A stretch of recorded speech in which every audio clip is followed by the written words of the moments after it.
जी, पानी टंकी पर चढ़ते, पहाड़ी पे चढ़ते हैं, हाँ, खोजते हैं, नेटवर्क। हाँ, फिर बात होती है। अच्छा। नेटवर्क रहता ही नहीं है और नेटवर्क मिलाने के लिए वहाँ पर जो पानी की टंकी बनी हुई है उस पे चढ़कर लोग अपने काम करते हैं नेटवर्क मिला।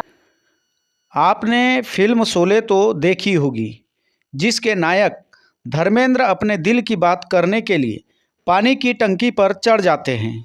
हालांकि यह फिल्मी रील का सीन है, लेकिन बालाघाट जिले के नक्सल प्रभावित इलाके के एक गांव के लोगों को रियल में मोबाइल पर बात करने के लिए पानी की टंकी पर चढ़कर बात करनी पड़ रही है।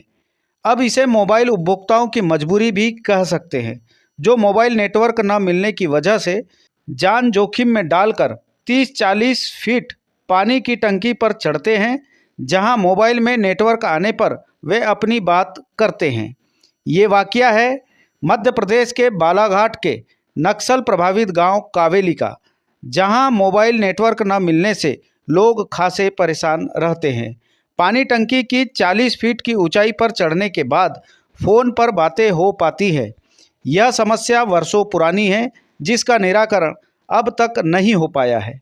हालात ऐसे हैं कि लोगों को बात करने के लिए ऊंचाई पर जाना पड़ता है। लोग पहले इधर उधर भटकते थे, लेकिन गांव में जब से पानी की टंकी बनी है, मानो नेटवर्क प्रॉब्लम थोड़ी सुलझ गई है। अब ग्रामीणों को अब जब भी ग्रामीणों को मोबाइल अब जब भी ग्रामीणों को मोबाइल प्रयोग करना होता है, तो वे पानी की टंकी का सहारा लेते हैं। गांव में जल आपूर्ति के लिए करोड़ों की लागत से बनी पानी की टंकी को बने लगभग 1.5 साल बीत चुका है, लेकिन इससे गांव में जल की आपूर्ति तो नहीं हो पा रही है। लेकिन यह पानी की टंकी अब गांव के युवाओं के लिए नेटवर्क मिलाने में कारगर साबित हो रही है। वैसे तो बालाघाट जिले में दर्जनों गांव हैं, जहां पर मोबाइल का नेटवर्क नहीं मिल पाता है और यहां के ग्रामीणों को नेटवर्क की समस्या से जूझना पड़ता है, जो छतों पर और यहां तक कि पेड़ों पर चढ़कर नेटवर्क मिलने के बाद ही बात कर पाते हैं। नहीं मिलता तो आप लोग क्या करते हो, कहाँ जाते हो? बहुत दूर जाना पड़ता है सर, 2 किलोमीटर दूर।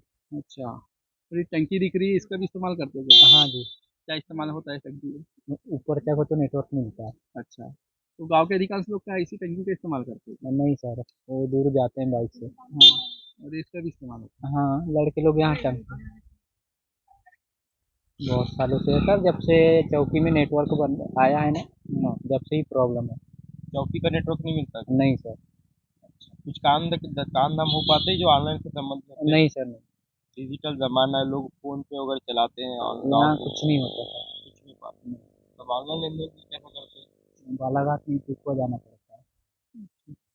और पंचायत संबंधी भी जो भी काम होंगे वो भी नहीं हो पाता है। वो भी नहीं होते। जी, पानी टंकी पर चढ़ते, पहाड़ी पे चढ़ते हैं, हाँ, खोजते हैं, नेटवर्क। हाँ, फिर बात होती है। अच्छा, और फिर फ़ोन आते हैं क्या आपके मोबाइलों में? फ़ोन मतलब नेटवर्क पे जाएँगे तो फ़ोन आएगा, नहीं तो नहीं आएगा। नहीं, तो बहुत समस्या होती है क्या आप लोग को? हाँ, बहुत ज़्यादा। अच्छा, अभी बीच में बंद भी कर दिए थे नेटवर्क। देखिए ये भी मैं तो सोचती हूँ कि प्रशासनिक अक्षमता का एक बहुत बड़ा प्रमाण है, जिसके लिए प्रशासन को संज्ञान में लेना चाहिए और इस व्यवस्था में सुधार लाना चाहिए। क्योंकि आजकल नेटवर्क के ज़रिए ही, मोबाइल के ज़रिए ही सारे काम होते हैं, सारे कुछ। अब मोबाइल से बात करने का ज़रिया नहीं रहा, उसमें शासकीय, अशासकीय जितने भी काम हैं, कहीं फॉर्म भरना है, कहीं नौकरी के लिए अप्लाई करना है, जैसा आपने बोला आयुष्मान कार्ड बनना है, जो भी है, वो सारा कुछ मोबाइल के ज़रिए होता है। तो इससे अगर हमारे ग्रामीण बहुत बड़ी तादाद में अगर वंचित हैं, तो ये हमारे प्रशासन की अक्षमता है, क्योंकि प्रशासन को इसमें संज्ञान लेना चाहिए और इस व्यवस्था में सुधार लाना चाहिए। जैसा कि मुझे जानकारी मिली है कि ग्राम कुल्पा में, एक उदाहरण स्वरूप, कुल्पा कावेली का जो इलाका है, बहुत दूर नहीं है हमारे बालाघाट शहर से, 25-26 किलोमीटर के दायरे में होगा, जंगल के में है, पर घना जंगल भी उतना नहीं है। पर वहाँ पे स्थिति जैसे कि मुझे जानकारी मिली, आने के लिए बात करते हैं या उनको व्हाट्सएप चलाना है या शासकीय कोई पत्र वगैरह प्रेषित करना है या अटेंड करना है तो उसका उपयोग करते हैं। तो ये कितनी गंभीर बात है। मान लीजिए फ़ोन में वो आवश्यक कार्य करते हुए वो पानी टंकी से वो हमारा भाई या बहन जो भी है गिर जाए, दुर्घटनाग्रस्त हो जाए, जान का नुकसान हो जाए तो इसकी ज़िम्मेदारी किसकी होगी? ये सोचने का विषय है। इसी तरह ज़िले में कई जगह की शिकायतें हैं कि नेटवर्क नहीं मिलता और नेटवर्क नहीं मिलने से आमजन बेहद परेशान है, हर तरह से प्रताड़ित है। तो जिला प्रशासन को इस तरफ ध्यान देना चाहिए और नेटवर्क पर्याप्त मिले, जन सुविधा को ध्यान में रखा जाए और नेटवर्क पर्याप्त मिले, इस तरफ हमारे जिला प्रशासन को ध्यान देना चाहिए।